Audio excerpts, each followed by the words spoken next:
Welcome for 10 o'clock tea. Just making tea here and some shepherd's pie mini oven baked, fresh home baked, whatever good stuff in there.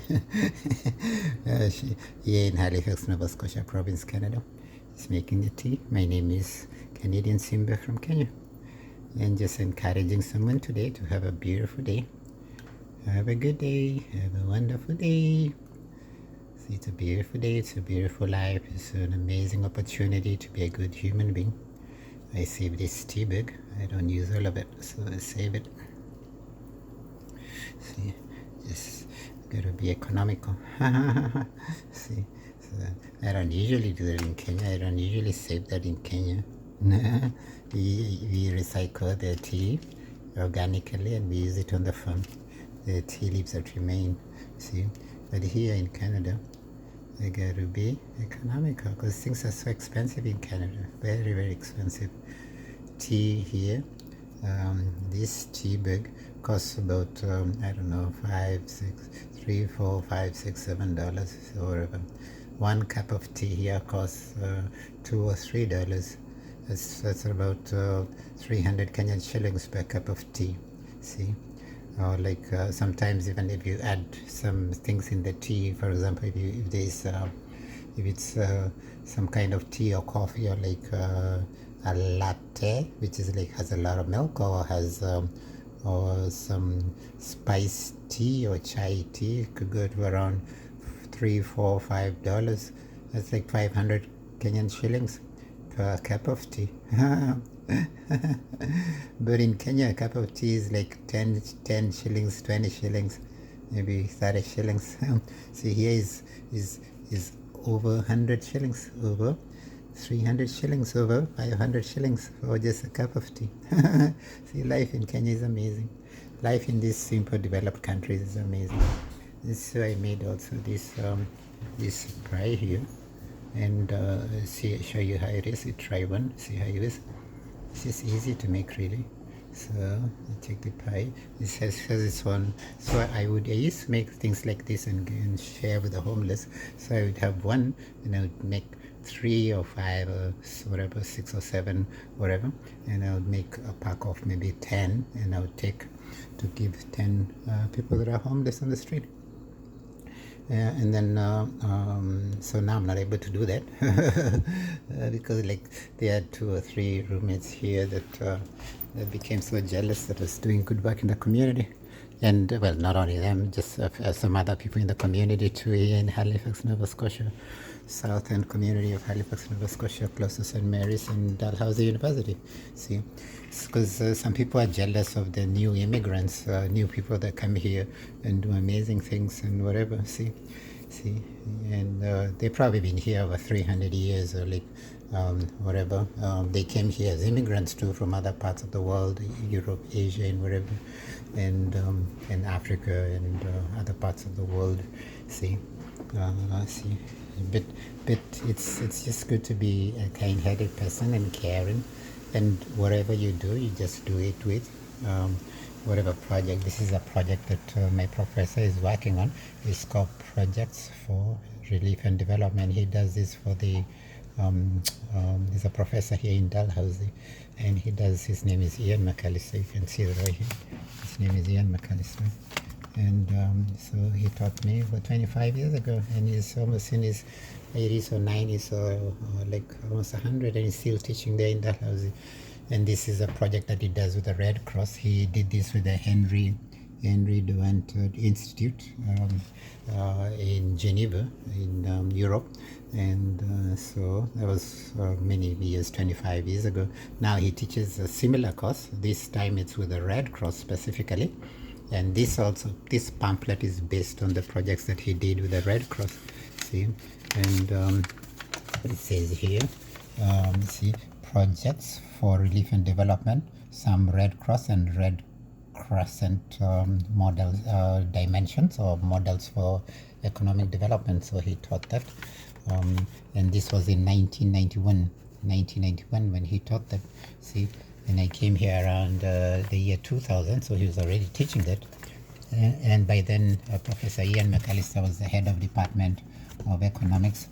Now he's no longer the head of the department, but he still teaches here. And the younger people doing all the other stuff. So it says here in this pamphlet, it says, what is the Red Cross and Red Crescent project? How to do project identification, project preparation and design and feasibility, project negotiation and financing, project execution from project approval to operations, monitoring and operating the project, evaluation, follow-up, and institutional memory, how to create that institutional good memory, and conclusion and references and further readings, analysis from league development appeal. So that's what he taught. And see, so what does he say about projects? Let's go here and see what he says about projects. This is a preface. Preface, this is just a general outlook of what he says. He says the Red Cross and Red Crescent movement plans and manage projects around the world. Some are large, many are small. Some originate in concepts of national societies, head offices, some from League and International Red Crescent and Red Cross, and some from delegates, and of course many, very many, from Red Cross and Red Crescent staff and volunteers at regional and local community levels. Because of the wide variety of the kind of projects and their very different purposes and origins, no single set of detailed guidelines would be adequate for all purposes. Manuals have methodically been designed for delegates and forms produced to assist those seeking projects funding to achieve a certain degree of basic uniformity in their proposals. But as Professor McAllister Ian argues in this paper, Professor McAllister is based here in Dalhousie University in Halifax, Nova Scotia, province of Canada. He says in this paper, it is desirable for all who are involved in any project around the world, either personal or like any project of family or like any development project in general. And here specifically he talks about those who are involved in this Red Cross and Red Crescent dimensions or character of this project. It's important to ask ourselves or yourself or myself, what is the particular purpose of the project and the goals and objectives of the projects and how to achieve those goals. And he says here, in particular for this situation, what is the particular Red Cross and Red Crescent dimension or character of this project? It has been found on many occasions that those designing and managing projects have not had an overall understanding of the processes that are essential elements of a successful project cycle, nor have appreciated the scope for humanitarian actions, either action or actions, that many projects can provide if due care is taken in their planning and execution. This monograph, or this book, or this pamphlet that he taught in 1991, he has improved it all these many years in many ways, and he's worked with many partners, including leading people in the Red Cross and other organizations and other international people from around the world that come to Dalhousie and the places that he goes to do the projects at when he was able to. Now he just teaches, I think, and he just consults in various levels. This monograph identifies each of the main phases of a project cycle, and the author of this, who is Alan, Professor Ian McAllister, briefly discusses a number of key approaches, questions, and issues that have been found to be relevant in each of these phases of project development, project identification, project development, and project implementation. Then, after these general sets of key points, he suggests some of the kind of particulars, dimensions that have special Red Cross and Red Crescent applications. This paper is very down to earth and practical in its approach. It should be useful for all, in other words, all humanity, and also for those in national societies who are, or non-profit organizations or development agencies or government or any other private organization or family or just an individual or a national society who are involved in any aspect of project design or management, as well as to delegates, those in league and of the International Red Cross organization, IRC offices, and quite possibly some working in other non-governmental organizations or non-profit organizations, or even just a personal project or like community project or anything like that, or family project. This document is ideally to be read from cover to cover for the ideas to give an overall picture of the phases of project's life, but it should also be helpful as a reference booklet for each phase of project cycle.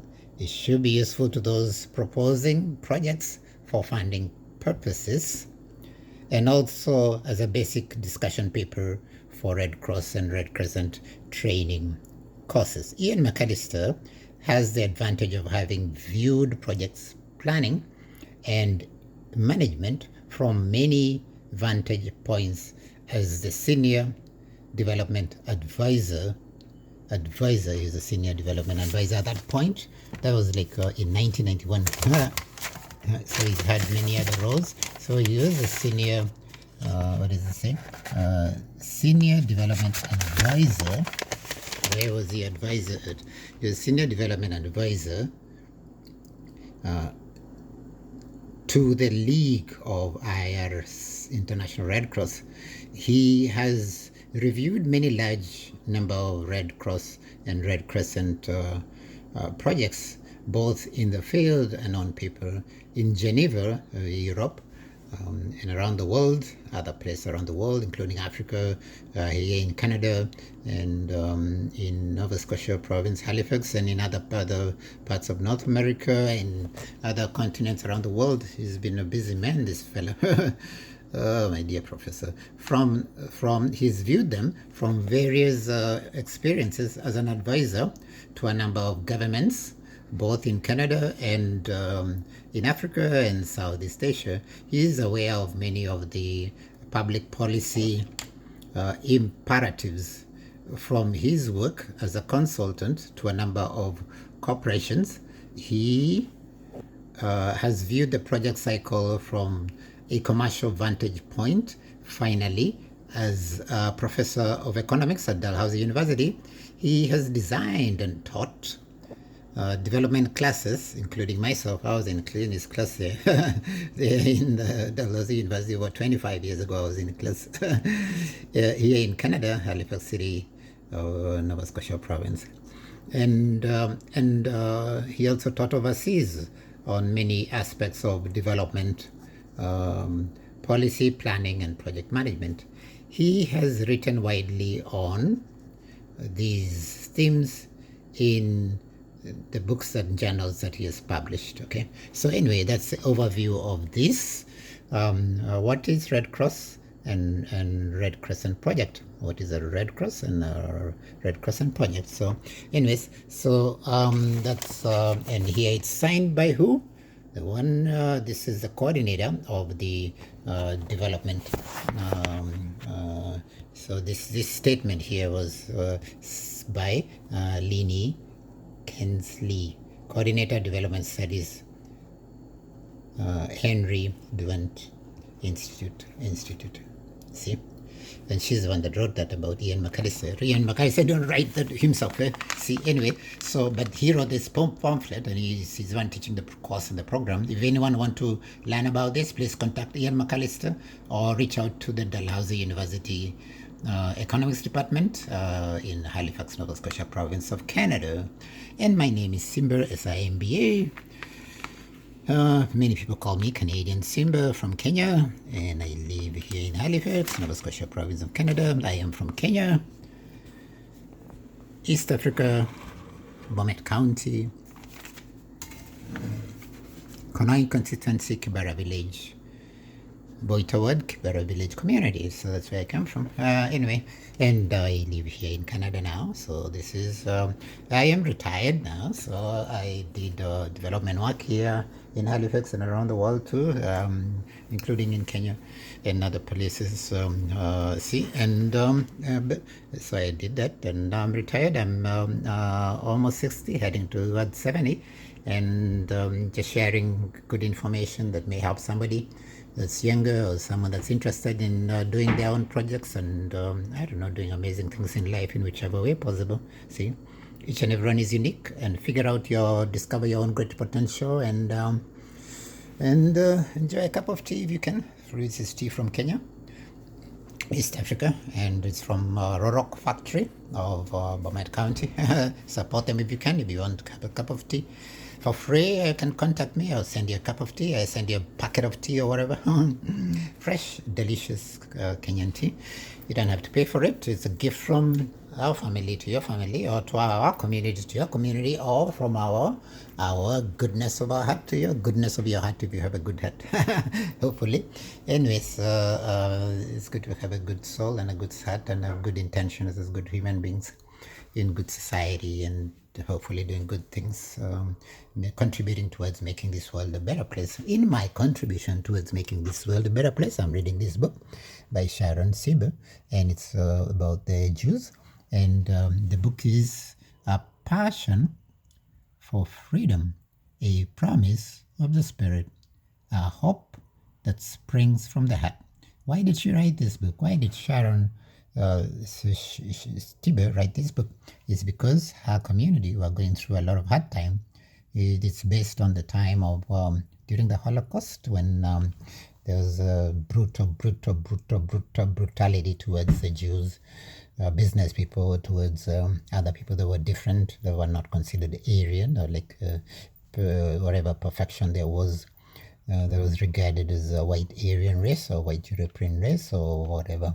See, anyway, so this is a Jewish man here that's being held by the Gestapo. Gestapo here. Gestapo would be the similar to the police and other people in this that do militia or whatever gangs there, or whatever bullies there in society that are used to harass and bully and intimidate people, or like or whatever else. Who knows what goes on in society. But so during the German Hitler time, these were called the Gestapo. Now they are called ICE, ICE in USA. They're the ones rounding up new immigrants, and very soon they'll be rounding up their fellow white people. See, especially the young white men. They'll be rounding them up and putting them in the camps that are being supposedly built for the brown people, but they'll be now used to imprison their own white people. Same as happened in Hitler Germany. Same as happened in other places around the world. That, because like despotic leaders and despotic governments and despotic kingdoms and territories or whatever, or countries turn on themselves. So the greedy, corrupt people turn on themselves because like they're bullies. So they bully this one, they get a reaction for this one from the other. And then when people are like fed up with them or it's no longer exciting, so they turn on each other. So that's how it works. Anyway, it's called karma. So if you do good come to you. If you I don't know, share a good story, good stories come to you. I'm sharing good story here, hopefully.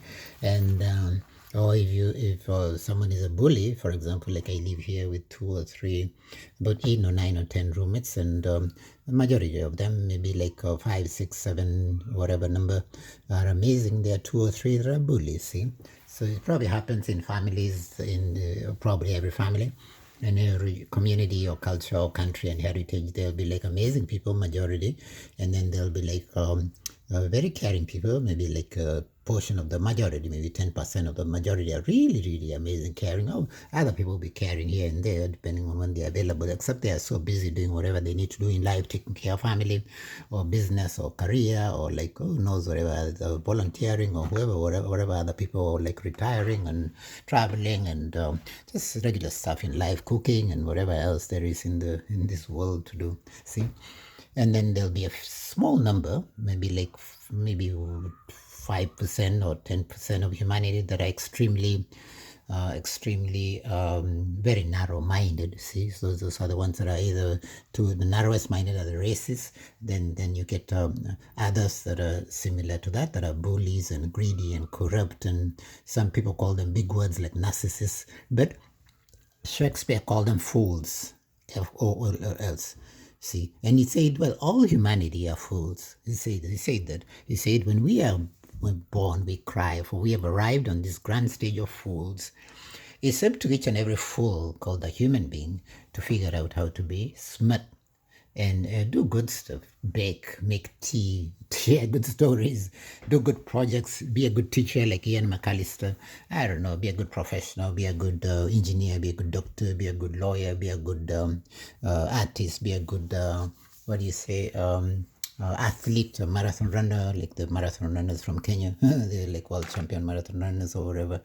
See, it's amazing how each and everyone has great potential. You just bring out their great potential. See, those marathon runners from Kenya, for example, I can talk about them because I came from a similar community, that same community or whatever other community you come from. See, you can talk about your community. I can talk about the experience, whatever experience you may have around the world. I talk about the experience that I my perspective according to the experience that I've had anyway. These marathon runners from Kenya usually are raised from very simple backgrounds. They didn't come with sophisticated training equipment. They didn't come with a special diet. They don't eat fancy food like this or whatever. They don't have fancy oven like that. They don't have a fancy microwave like this or whatever facilities that they are in Canada. This don't belong to me. They belong to the landlord. I just rent a small room here and we share all this with the roommates here, whatever. See, anyway, so.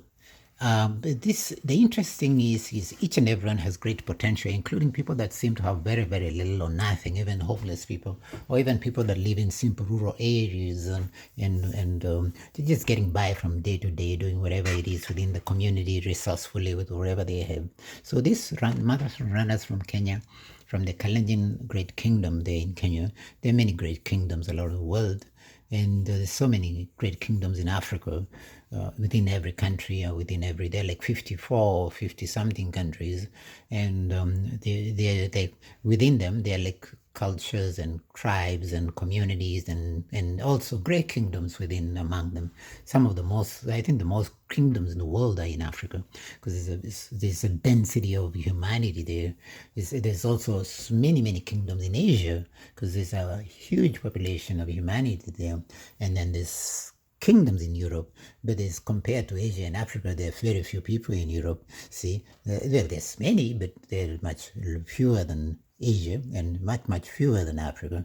Then also North America there's so few people. It looks like there are millions in the US. There's like about 30-40 million people in Canada. Large land, maybe like, I don't know, 50 times larger than Kenya, or I don't know how many times larger than Kenya. But they only about 30 or 40 million people, maybe around 50 now. I don't know, who knows what the number. But in Kenya, which is like same as one province in Canada, there are over 50 million Kenyans, plus another maybe 30 million, maybe 10, 20, I don't know how many million refugees and visitors and all these other people coming from other countries around in the region and around the world, including the UN. This is one of the headquarters of the regional headquarters of UN is in Nairobi, Kenya. So many people from around the world, including Canadians, including people from USA, people from Asia, from Africa, from wherever. The Chinese are helping us build a road in Kenya, right there next to my mom's community, and all kinds of other infrastructure.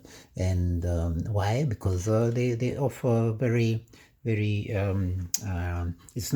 may not be top quality, but then it's functional. It functions. It's a functional type of road or functional type of bridge. See, but the things from Asia break up very quickly. See, so most of the things are made just for convenience and whatever. See, but there was a bridge that was built there by the British over it lasted over how many years? I think 50 or more years, and there was a crack. There was a big truck that drove over it, and it lasted. It's still going with a freaking crack on it. It's amazing. It just stood there, just leaned over whatever it is, and just wow, we just crossed. It's just a little tiny bridge, see. And my dad used to help fix another bridge next to it for many years until he passed away about 30 or 40 years ago. Now my mom lives in a community there and runs her farm there. It's a small homestead farm there, and she takes care of many of the community members there, and is one of the main employers in the community. And she has about 20 or 30 people working on her farm, seasonal here and there, whatever. See, each and everyone can have their own little farm type project mindset and be creative and be innovative and be intentional in the way we bring about interesting things in life. And I don't know, today I made interesting this shepherd's pie cup cakes or something, and it's delicious. Let's try one of them. Let's take this and you put it here. Let me show you how to do it, and then top it up with some of this apple here. Let's just show you how to do that. Top it with the apple. It's just applesauce.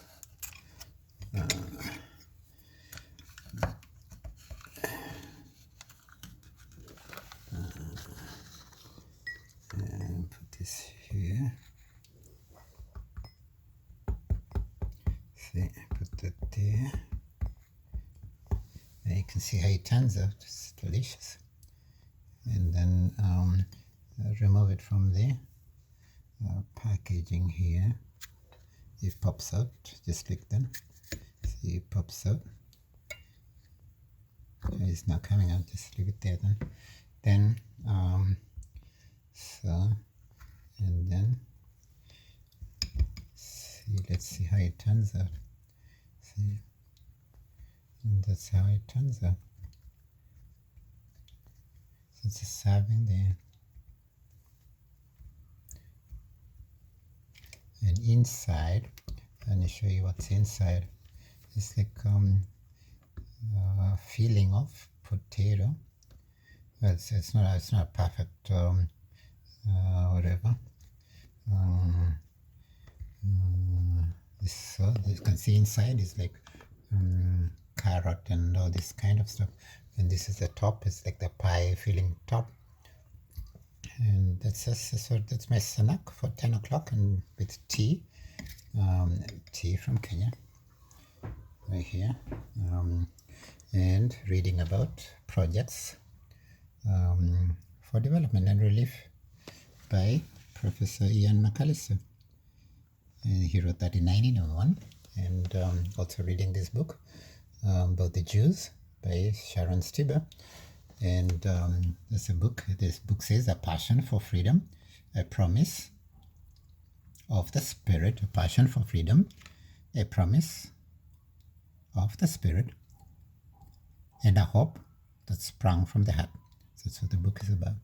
May you have hope that springs from your heart, from your mind, from your body and your good soul and your good family and your good community. May you have a good passion for freedom. May you have a good spirit and a good hope. See, and may your hope and your dreams come true, and may you be able to have good life and good experiences for your family and community. Thank you, and blessings to each and every family. My name is Canadian Simba from Kenya. You have a wonderful day, good people.